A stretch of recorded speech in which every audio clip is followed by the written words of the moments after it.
Coming up on ParaTruth Reborn, we've got Julio Consiglio to talk about his book, Your Highest Vibration, Realize Your Full Potential Through Chakra Work and Meditation.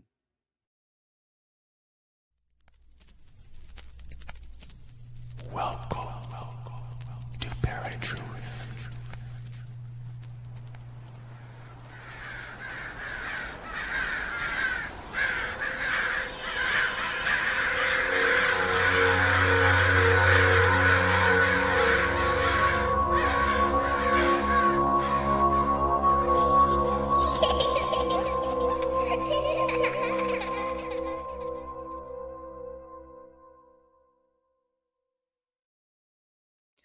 How's it going, ParaTruthers? Welcome to another episode of ParaTruth Reborn.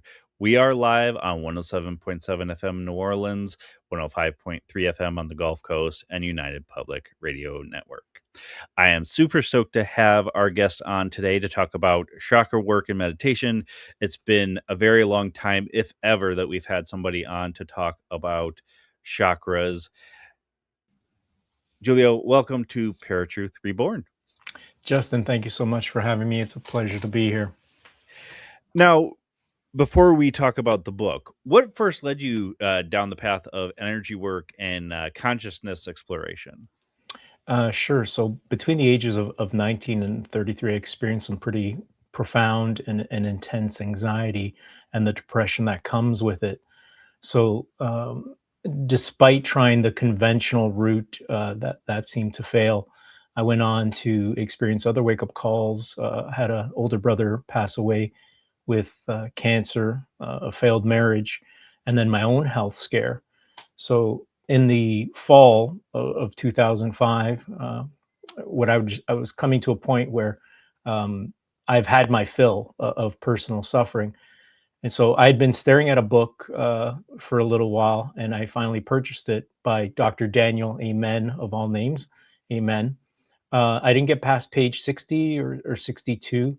And there was a phrase that went along the lines, when you allow negative thoughts to go unchallenged. Well, that struck me.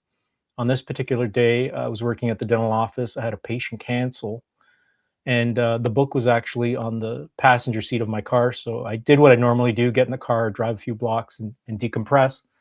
And the moment I began to reflect on that phrase, not a male or female voice came audibly up through my chest and said, challenge your thoughts. And in that instant, I experienced a third eye activation. I remember turning my head and just experiencing profound clarity. I still had a patient to get back to. I finished the patient. I have this activated force that is shutting down the negativity that I've been bombarded with for so many years. So I finished the patient. I'm driving home, and this activated force, the third eye, is still going off.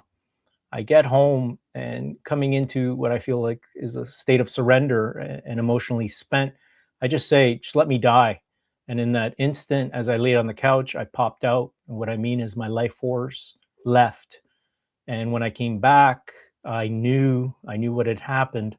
And within weeks, I began experiencing automatic writing. About a month, held my first talk on inner stillness and enlightenment. And just before Christmas, ended up writing my first book, Challenge Your Thoughts. And so it was suffering that led me to where I am today, and it turned out to be a blessing. Okay. Now, what made you write this book? This book, looking at what humanity is going through right now and the challenges, we're undergoing a collective shift in consciousness. I felt it was important to offer something, a sort of a guide to have some understanding what's happening and to understand ourselves on a deeper level. There's so much more to us. Chakras are one of them. The third eye in particular, really getting acquainted with that one can really change one's life, because I often say awareness is everything, and it's awareness that brings life to things. So having an awareness of the chakras, an awareness of the soul, is what can give life to it. Now, the title is Your Highest Vibration. When you say highest vibration, what does that actually mean in terms people can understand? That's a great question. So your highest vibration is inner stillness reflected. So it's a mind that has transcended the thinking mind, or as some people describe it as the negative thinker or the ego. And what remains is pure consciousness or stillness.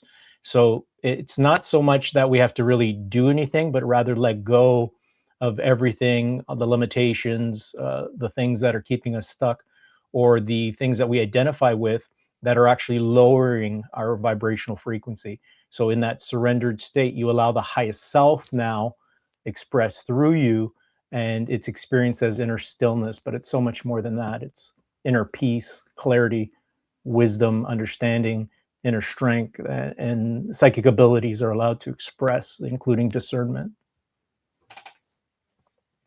Okay, so for those that aren't necessarily uh, familiar with the chakras, can you walk us through what each chakra is and what it does? Absolutely. So I'll just give a brief overview, including what we are. So we're a mind, body, spirit. So the physical body is what we use to navigate this world, but the soul is connected to or married to the subtle body, and that's what sort of animates the physical body. And within the subtle body are these chakras or energy wheels, and what they do is they draw in universal energy. And when I'll just give a brief overview, when we're in a surrendered state and we know who we are and we're living through oneness through the present moment, the chakras draw in, there's no bottlenecking of energy, and you're experiencing, for example, in the root chakra, when you're connected to that, you're really grounded in the present moment, you're connected to Mother Earth, but it's actually that groundedness that allows you to ascend in consciousness. You become sort of you do become fearless. So the root chakra is what helps us have stability, gives us that strength to navigate life's challenges. Moving up the chakras, so that's the root chakra, we now have the sacral chakra, and that's for our playfulness. That represents our playfulness, our sensuality. It allows us, when it's operating fully, not to take life too seriously. So that's the sacral chakra. Again, playfulness, and then moving up to the solar plexus chakra. This one, I really need to emphasize something with it. So that's basically our will expressed. But if we take it a step further and we're connected to the highest self and we have no more inner conflict, our will becomes one with the highest self or source or gods. And in that sense, you're directed, you have the clarity, to really make things happen in your life, to also be able to transmute negativity. So that's a really, really important one, especially because in this reality, we're bombarded with negativity when the mind is unguarded. And then moving up from that one, we have the heart chakra, and the heart chakra represents unconditional love, compassion, forgiveness, and being able to really connect with the heart chakra.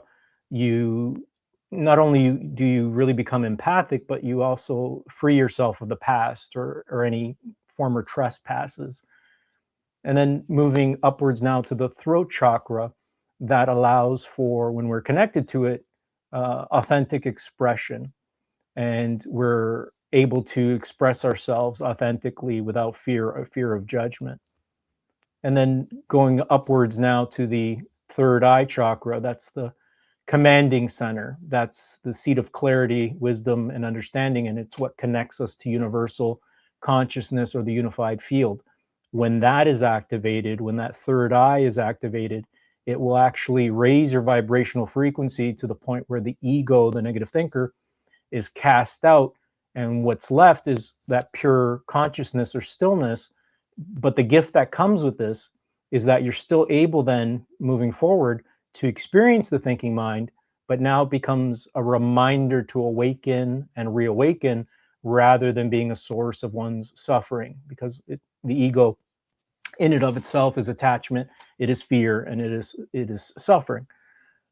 Moving up from there, we have the crown chakra, and that's what represents universal consciousness, oneness. You experience oneness, and what that means is You recognize the one life that is, or source within you, stillness, through stillness, and that is expressed outwardly. So you're not seeing separation, you're seeing everything as one. People often talk of, or we hear of, new earth. New earth is just being able to see oneself clearly, and then see the outer world for the spiritual nature that it truly is, through that oneness. Now, I've been working with my chakras for quite a while, but how do chakras influence our everyday thoughts, emotions, decisions, or do they? That's a great question. For the most part, until we are very conscious of the thinking mind, it's actually the ego, the thinking mind, that is running the show. And when we identify with the negative thinking, that's when we bottleneck universal energy, and then we end up having negative impacts on our chakras. We inhibit them in that sense. So the chakras really uh, come online, and to really be clear, they have a consciousness of their own, just as we have a consciousness of our own, and we're expressing ourself through source energy. Our chakras are dying to express themselves through us, but we need to get out of the way, and it takes surrender, mindfulness, awareness, uh, practicing non-attachment, to allow the chakras to express themselves as like strength, inner strength, clarity, wisdom. So until one begins to practice mindfulness, and bring attention to the thinking mind, practices like letting things go, uh, then we can allow the chakras to really assist us in our daily life. Now, for someone who's just starting to work with chakras or they're interested in it, what's the simplest way to start working with your chakras? Probably the easiest thing to do, and the most empowering, is to, number one, become aware of what each one represents, and then cultivate, embody those characteristics. Um, as a generalization, one, a practice that would really, with the root chakra, because if you can lay a foundation with the root chakra, you can then build from that, and build, on solid ground. So that takes a keen awareness and a practice of living moment by moment in the present moment. But I need to expand on that just a little bit. Mhm. So understanding that the present moment is all there really ever is, that takes some reflection and self-examination. But as human beings, we've been conditioned, all of us, to bounce between the past and the future, and that's what kept me stuck for many, many years. And that's the ego. That's the one basic play it has, and that's to keep us stuck and keep our vibration down. So, becoming aware of that, and then contemplating and recognizing that this moment is all there ever is, by a briefly reflecting that the past always arrived in the now, and it can only be experienced when we think of the past, or the ego thinks of the past for us. The future never arrives. It's always either an expectation, or it comes as fear, projection, and that will also only arrive in the now moment, or the present. So cultivating an awareness of how the ego operates, and that the present moment is all there is, will help anchor one, the more you reflect on it, that the present moment is, into the root chakra, into the now moment. And then from there, you can begin to, choosing positive affirmations, begin identifying and aligning with the energies that are expressed when those chakras are able to operate fully. N- Now, something that I was taught very, very early, this was when I first started becoming a medium, is clearing your chakras. Is that a practice that should be done regularly? It's something that can be done regularly, and actually without much time. Doing like a 15-20 second body scan, even seeing where you feel it, understanding where you feel some tightness, or looking at your emotions. Even, are you harboring any resentment towards someone, for example? Well, that's a heart chakra issue. Most likely, perhaps there's someone that needs to be forgiven or released. The important thing about forgiveness, one has to truly understand the value, because it's more than just a word, it's a force. Because when we truly forgive someone, let it go, um, and practice letting go, because the ego never wants to let anything go. It wants to remind us and keep us stuck. So, but the more you dissolve it by negating it, by observing and choosing to forgive, and the more it will lose its grip on your consciousness. So, doing a body scan, beginning being preemptive. I mention this often, even in this book, being preemptive. So yeah, if you find that you're feeling stuck somewhere, is it anxiety? Are you worried about the future, for example?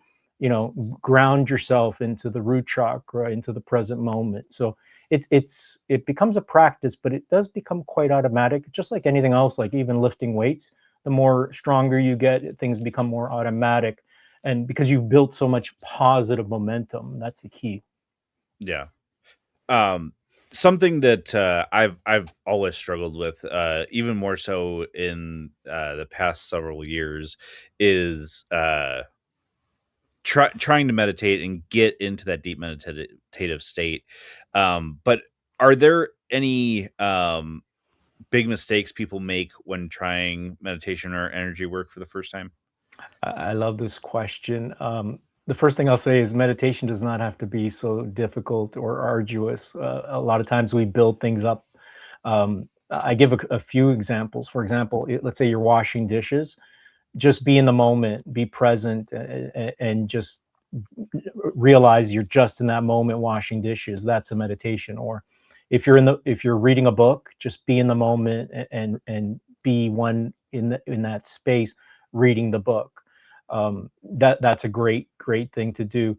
Another little sort of trick is to plants are masters of stillness, or you could say meditation.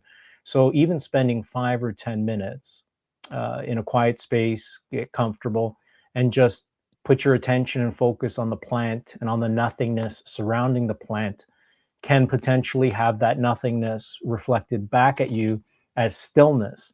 So, again, it's what we bring our attention and awareness to, but really just becoming aware that the present moment is all there ever is, allows you one to operate sort of through wakeful meditation. You sort of take a breath in, you let that go. There's a little mini ego death, and then you're in the moment again, and there's another moment. So again, it takes practice. It's different, or a total reversal, I'll say, to what we've been conditioned as human beings.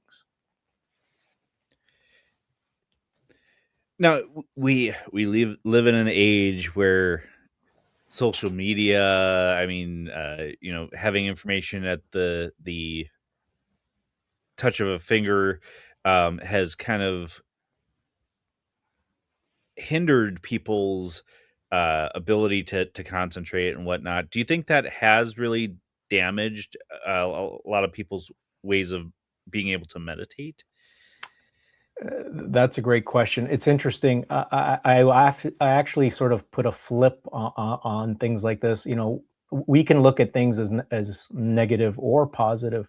So anything that is sort of preventing us from connecting could, connecting to our deeper self, or connecting to meditation as a practice, could potentially actually be a catalyst for a shift and a quantum leap, actually. So because what happens is, we do reach a point as human beings, when we're totally identified as human, we have our limits. And when we say, when we finally reached and have had our fill, where we let something go, because social media, like anything else, can be quite addictive. So it's having an awareness, approaching it consciously, and observing also, because a lot of information out there, it's like the news, a lot of Hmm. it's negative. So it's about observing, but not actually necessarily absorbing what you're listening to or reading. Okay. Um, Now, for everybody who's listening, can you walk us through like a quick exercise listeners can try right now? Oh, absolutely. Like a meditation? Yeah. Oh, sure. I can put us through a guided one. It'll take about 3 or 4 minutes. I Okay. always say Perfect. less is more. Yeah. So we're just gonna. I'll just start. We're just gonna close our eyes, take a few deep breaths, and just drop our shoulders, and just take another deep breath.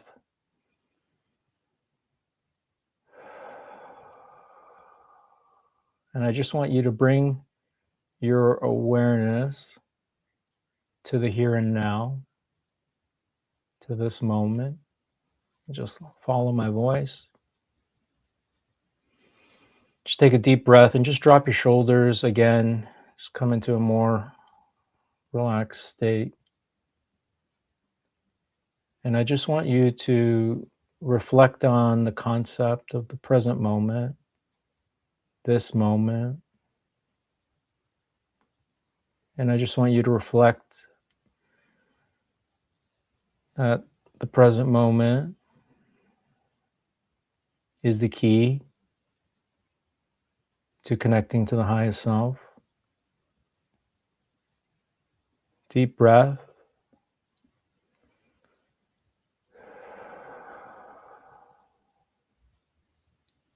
Just drop your shoulders again. And just bring your awareness to the thinking mind. If there are thoughts, just observe. If there are no thoughts, that's fine as well. Deep breath. If you're experiencing thought, just try to bring your awareness to the space between the thoughts. And that's where you'll find stillness.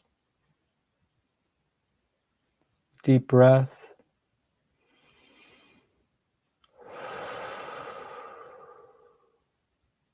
And if it resonates with you, just repeat in your mind, or you can express the present moment is all there ever is. I am anchored in the present moment. My strength is in the present moment. Deep breath.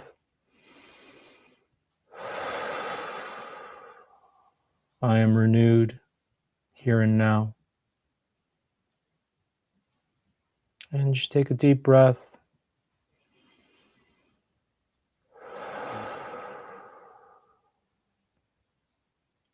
One more deep breath.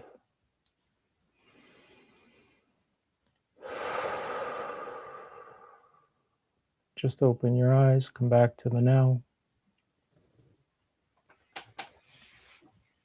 Short meditations like that are really good at just shifting your attention, your energy, and your frequency. Yeah, I think in a society now, less is more, as you said, but Yeah. also too, if you kind of overdo it, uh, it can kind of lose its sensation too. I think so. Yeah. You're not trying, you're just sort of allowing. Yeah. Um, Now, there's a lot of skepticism around chakras, even around meditation, especially Mm. spiritual meditation. What do people get wrong most often about it? Probably trying to make things happen and not really understanding the power and the transformative power of surrender, what surrender really is, and the practice of letting go and non-attachment. So um, we hear of the word awakening, and awakening is not just a one-time event. It's a moment by moment process. So there's also been a lot of talk recently, even about ego death. And ego death is simply anytime you forgive someone, let something go, practice living in the moment, and letting that moment die. There's a mini ego death. So that is the path to mastery. For example, is living moment by moment. So you're not trying to achieve anything. You're basically embodying the highest self, and that the key again is through that present moment awareness.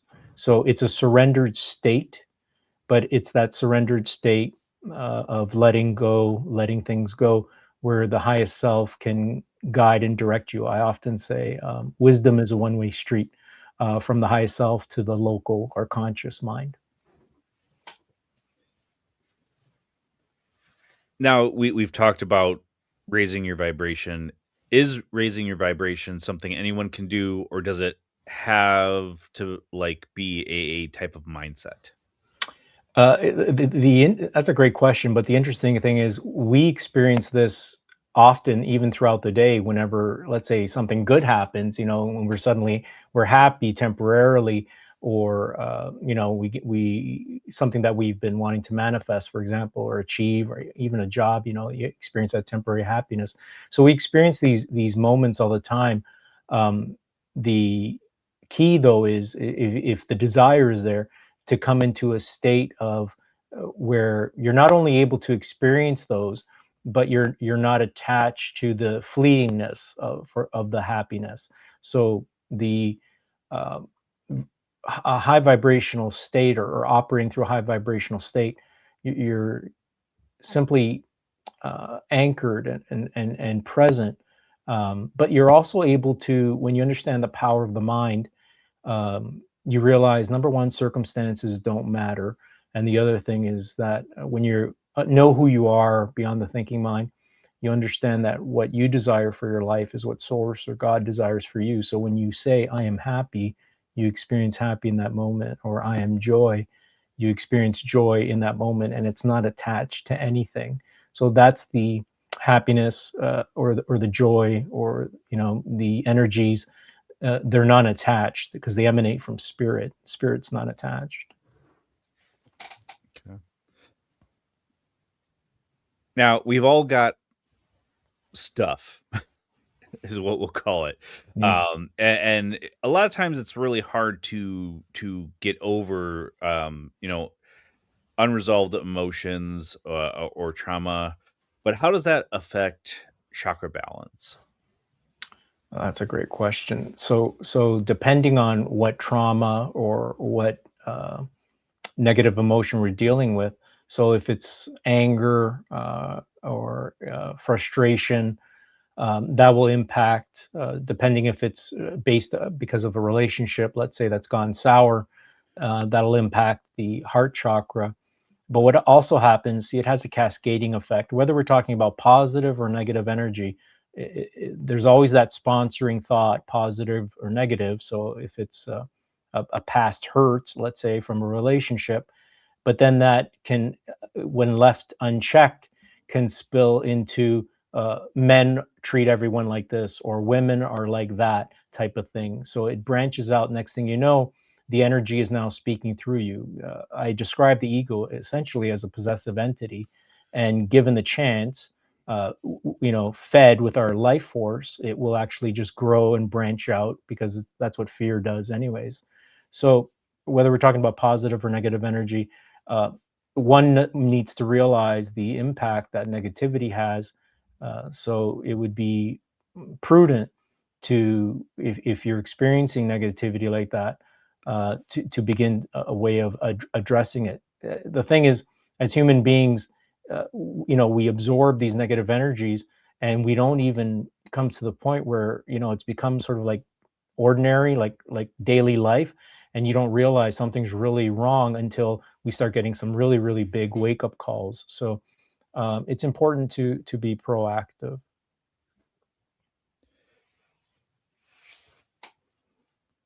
Now, can chakra work actually influence physical health as well as mental and spiritual health as well?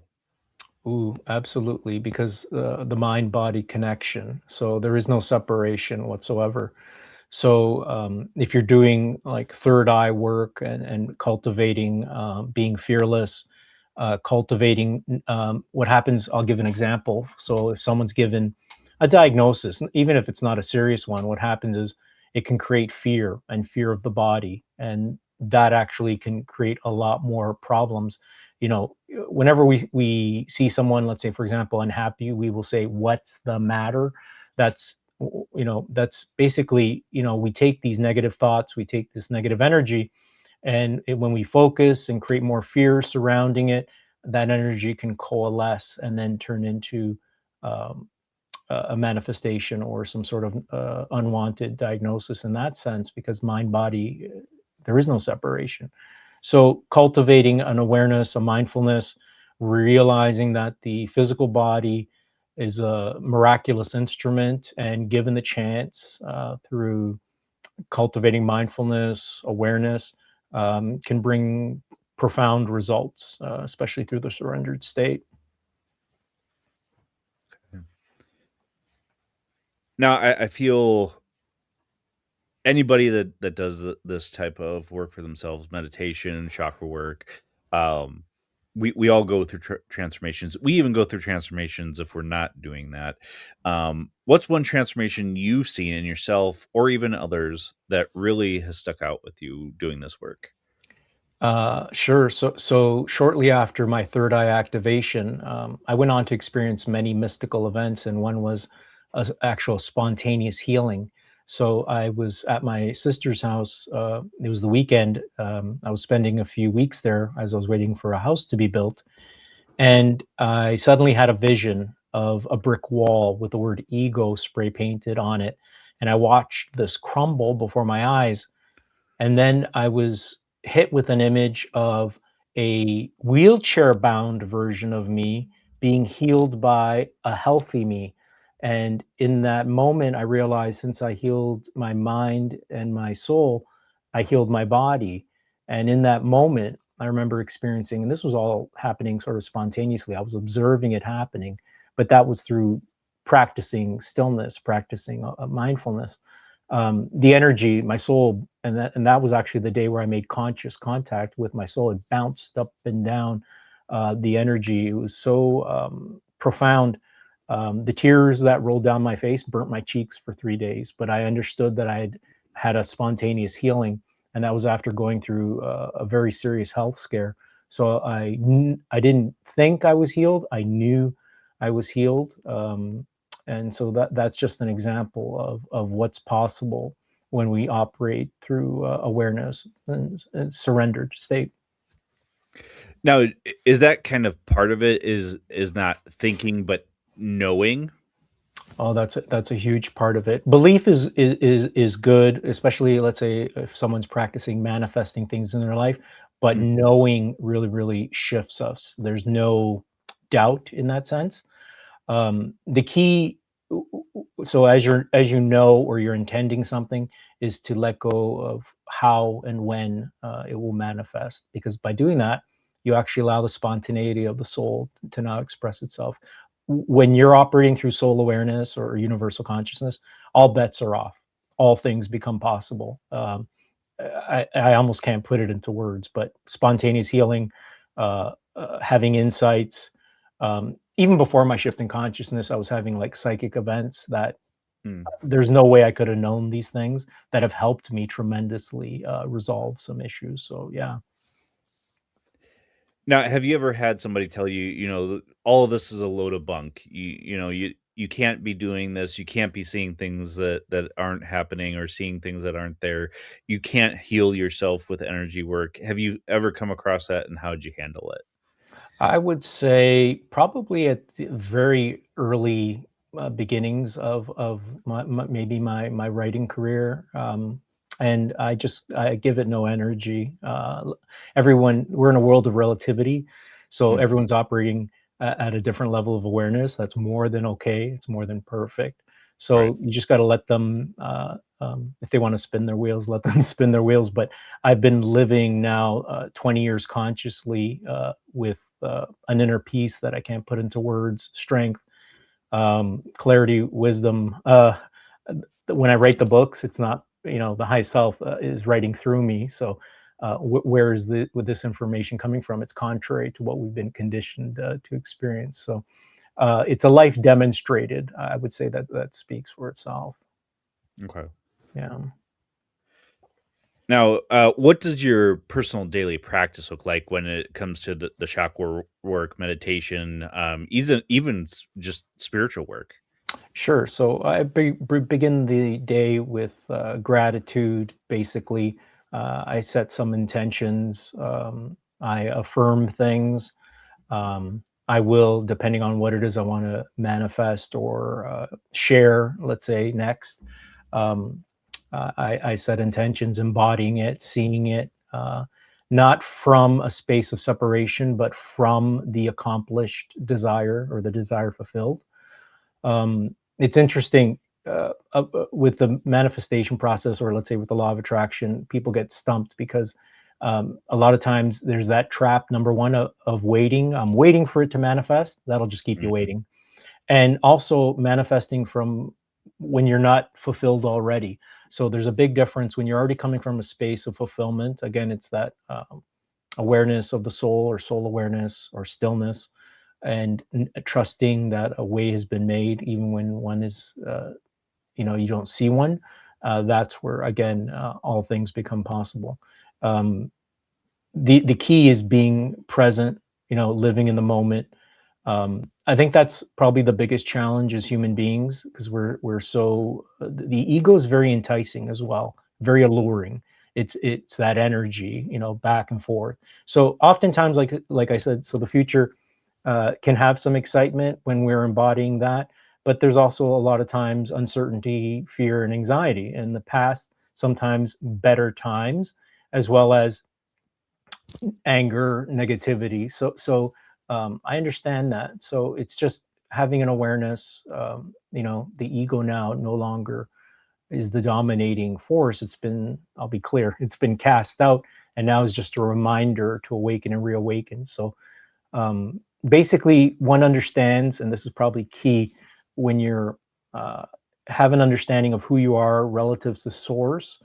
You realize what you desire for your life is what source desires for you. The word desire, sort of when translated, means from the Father. So we get these inspirations, potentials, and the key is, who is following that. Um, one sort of trick or key to success, whatever word it is we're talking about, is if you're following what you're passionate about, because there's a reason that passion is there. Now, I've followed the law of attraction for a very long time, but when you say you wake up with gratitude, is it something just as simple as I'm grateful for waking up today? It's along the lines, I'm grateful for who I am in source. I'm grateful that that which I desire is coming to fruition. Again, when I say that, there's no doubt in it. There is a non-attachment to it. So you're letting go of how and when. So it's basically just gratitude for knowing who one is. It's sort of all encompassing, because in knowing who I am, there's no fear, there's no worry. And you're embodying things like inner strength. So there's a lot of sort of knowing that comes with it. So it's basically just giving thanks for knowing who you're one with.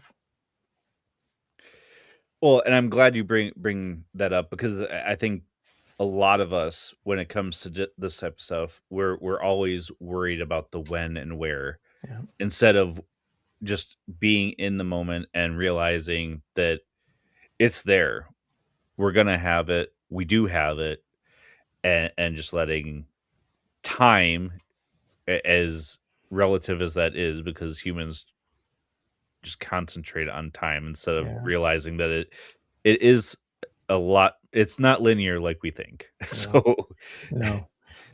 Every potential is already, everything's creation is finished. If we can look at it as a video game, so every outcome is already there. Now, depending if you go left or right, depending on your focus. So the key is choosing what it is you desire to experience, and being consistent in that. So when I say consistent, is embodying it.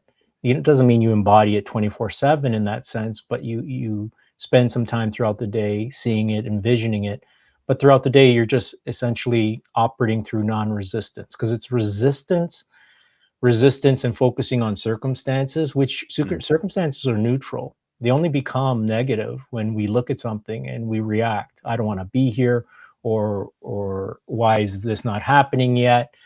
We bottleneck and we allow now our own energy to sort of tie the universe's hands from allowing that which we desire. So we keep learning the lessons, and we've all experienced this. I went through Mm. it until you let go. And when I say surrender, that is dealing when you do experience inner conflict or resistance, to observe it rather than identify with it.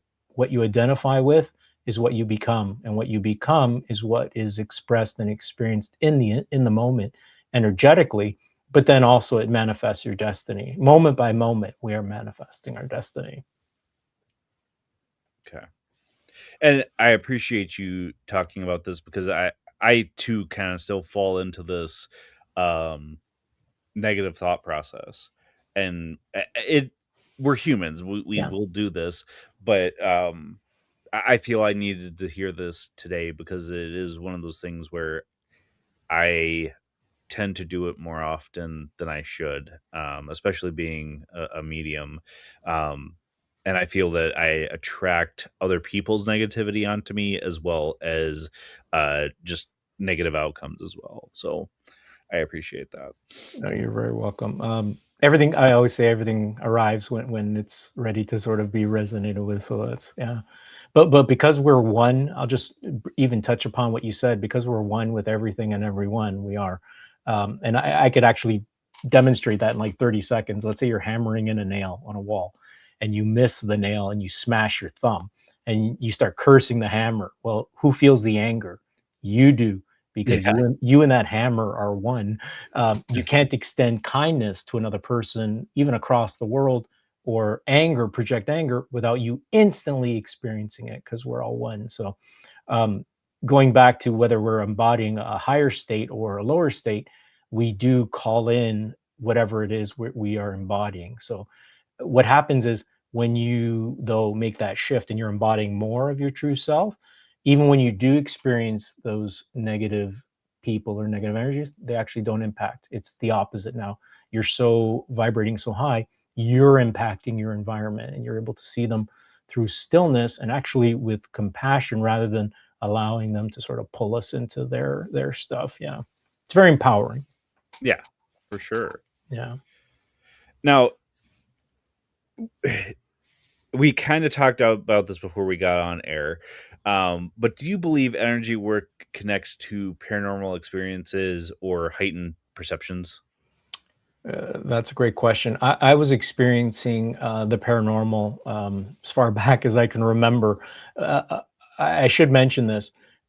I remember being even as far back as 7 or 8 years old, working in my dad's hardware store, sitting on the front stoop, having a silent mind, but not being fully aware of that silence. So it was always quiet, but it's through that quietness that we're able to pick up on energies, uh, information like clairvoyance.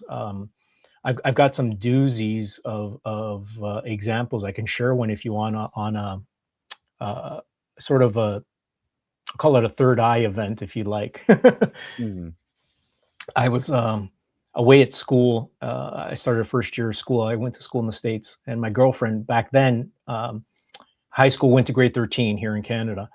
So she used to walk to school. And on this particular day, a guy came up to her and tried talking to her. Next thing you know, he's chasing her to the school. So she's terrified, calls me and says, what happened? So I actually start coming home from Cincinnati every weekend, and my goal is to find this guy. The harassment was getting so bad. They had Bell and the police involved to sort of see where the phone calls were coming from. Mm. So she calls me this one day about 2 weeks in, and I was coming home every weekend trying to find him. And she says, Bell and the police have tracked the phone number and we have an intersection. I said, great. I said, you're going to tell me. And she goes, no, I'm not. Because she knows, I studied in the martial arts, and I would have had a little talk with him. And I said, great, this will tell me. And she refused. I said, you're going to tell me. And by the time I reached the third, you're going to tell me, I said it with such an intensity. A shot of energy went down my spine, straight up. and about maybe 5 or 6 feet, it appeared as a vision. And I screamed out, "Barton and Lottridge, I'm coming home. I know where the calls are coming from." So, needless to say, I found him that weekend and we had a talk, and he never bothered her again. Hmm. Yeah. Now, with that story, have you ever had an experience that made you question reality? Ooh, that's a good one. What I should say is after my shift in consciousness, I realized that the two worlds are one. That the physical world is really is this. We'll say this: the spiritual world is encompassing this world. Um, I've had experiences with shadow people. I've seen a specter look through a neighbor's window, and I've had countless. I mentioned to you, I've had thousands of UFO sightings, and I've posted virtually most of them on social media. So for example, with the UFOs, they've reminded me. They're here to remind us of our potential. So one way like I said, I've had so many experiences. I remember once even taking a picture of the sky. It was an interesting upside down. It was like a V-shaped cloud, but the cloud was casting a shadow, and that immediately gave me an image of, like, you think of snow globes. Mm. So if I were to take like a magic zipper and I can unzip the sky, what I could reveal would astound us all. There's thousands of ships there, thousands. Now, that's the one thing that fascinates me about talking to a lot of people that have opened themselves up Mm, to the paranormal, to mediumship, energy work, stuff like that. mm. And I talked to you about this before we got on air about my experiences. Um, do you feel in today's day and age, especially right now in this time, do you think we're very close to them, meaning UFOs, extraterrestrials, whatever they are, Mm. revealing themselves, or at least helping us understand that there is much more to this universe than we realize? In my Shortly after the sighting started, I began to channel the phenomena, and it became my work, Cosmic Contact, my book, Cosmic Contact, and they've made it clear to me a couple of things.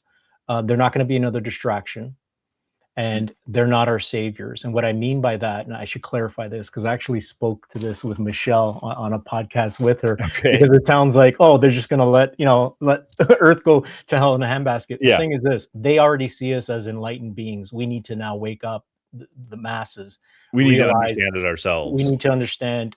They see the potential within us. They're just here to remind us. But there is coming a time uh, where there will be mass sightings taking place, and I can't help but feel it's sooner rather than later.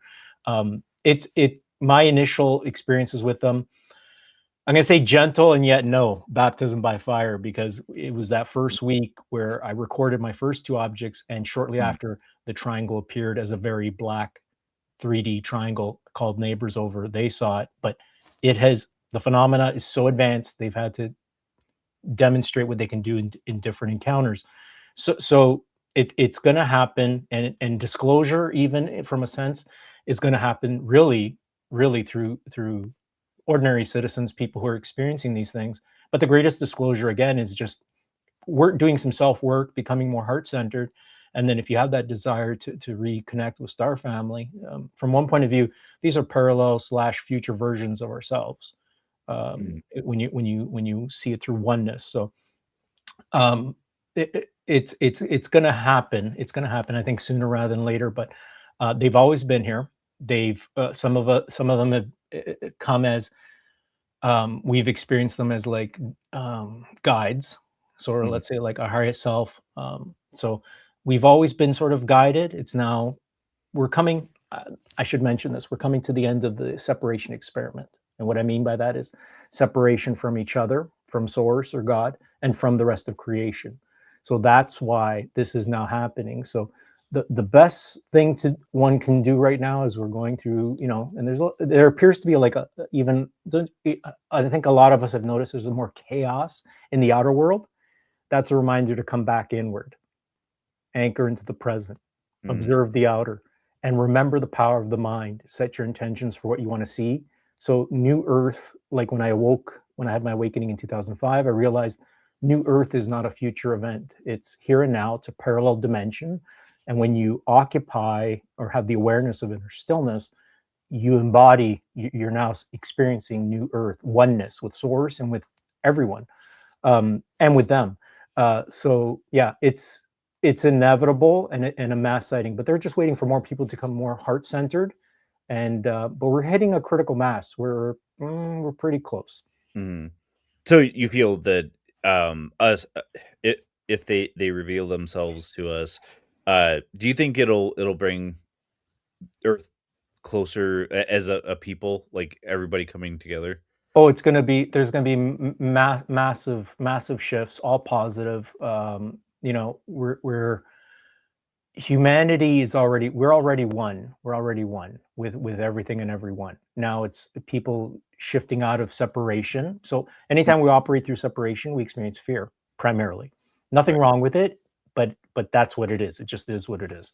When for sure. we shift into oneness, now we're operating through the unified field. We recognize, if judgment does occur, we observe it, we let it go.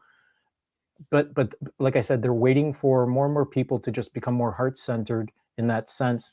Um, but yeah, they've made it so clear, like we're not going to be a distraction. They don't want people, like, another thing to sort of worship.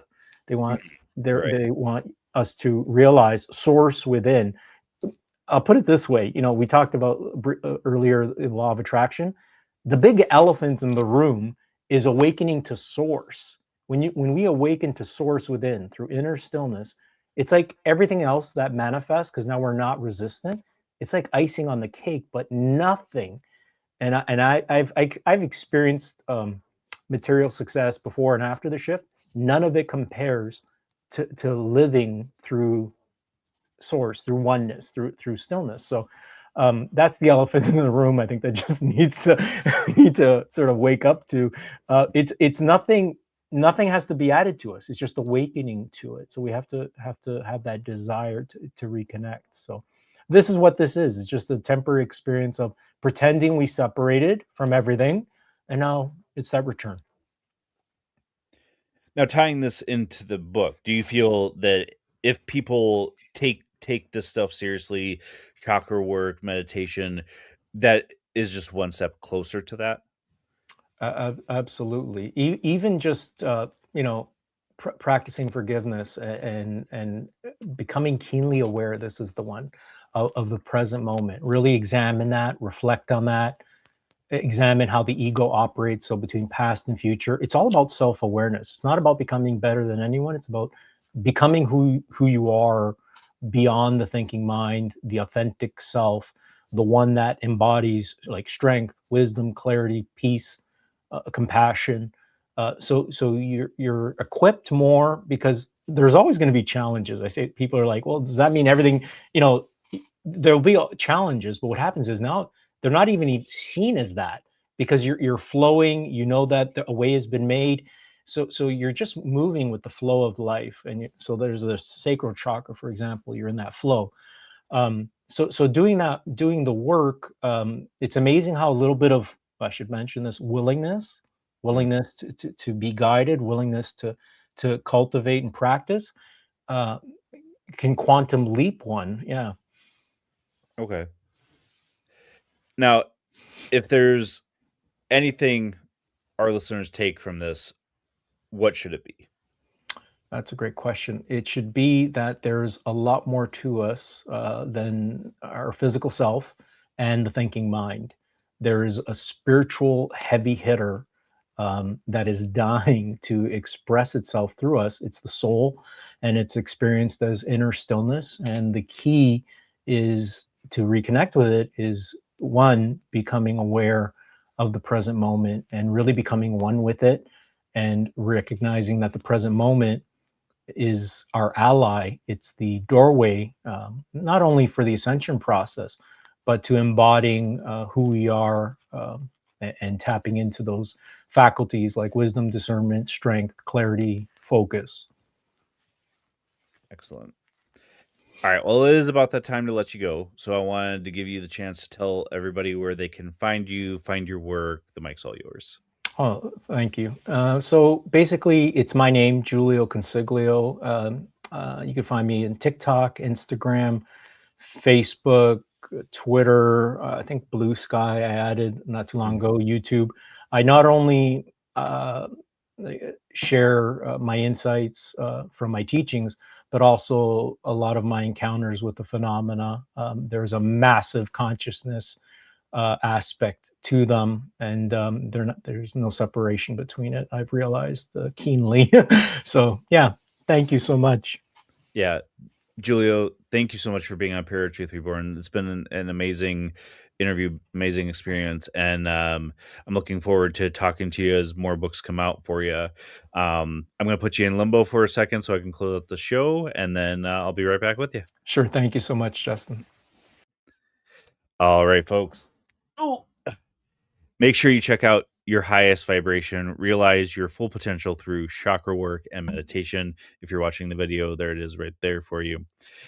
It's been an honor and a privilege to talk to Julio today, and I hope that you guys have enjoyed it. Um, I love that we are connected to United Public Radio Network and that we get the chance to get our stuff out to all of those locations that they send us out to. But if you really want to experience ParaTruth Reborn, make sure you're following us on YouTube, Instagram, Facebook. If you Google ParaTruth Reborn, you'll find us. Also, get into our Paratruthers community on Facebook. Um, it's the best way for us to connect with our listeners and get your questions and answers to a lot of these questions. And if you bring those questions to that group, we will absolutely get them in our conversations with our guests. So until next week, folks, um, you have been listening to us live on 107.7 FM New Orleans, 105.3 FM on the Gulf Coast, and United Public Radio Network. Until next week, where you'll find us same time, same channel. My name is Justin. Talk to you guys later.